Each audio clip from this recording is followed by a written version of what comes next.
अगर आपकी गाड़ी इस तरह किसी पोल के साथ खड़ी हो, समझ लें कि दीवार है या कोई इस तरह यानी बिल्कुल करीब है, तो आपको लग रहा है कि आपकी गाड़ी इसको लग सकती है, तो इसका बड़ा आसान तरीका है। ये देखें कितना करीब है। अगर मैं गाड़ी आगे को लेकर जाता हूं इसी डायरेक्शन में, तो मेरी गाड़ी इसको पोल को लग जाएगी, इस खंबे को।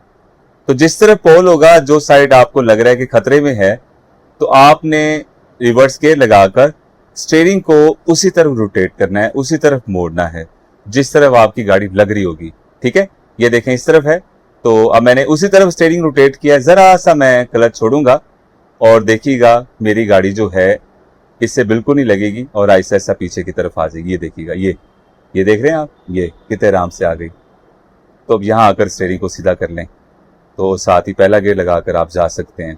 हर चीज का कोई ना कोई हल होता है, लेकिन इसमें आपको अच्छी तरह सोचने की जरूरत होती है। तो जिस तरफ वो चीज थी उसी तरफ आपने स्टीयरिंग मोड़ना है और रिवर्स करना है, गाड़ी आपकी बैक आ जाएगी। इस तरह आप अपनी गाड़ी को बचा सकते हैं। आज की वीडियो कैसी लगी, फीडबैक लाजमी दिया करें। Thank you so much.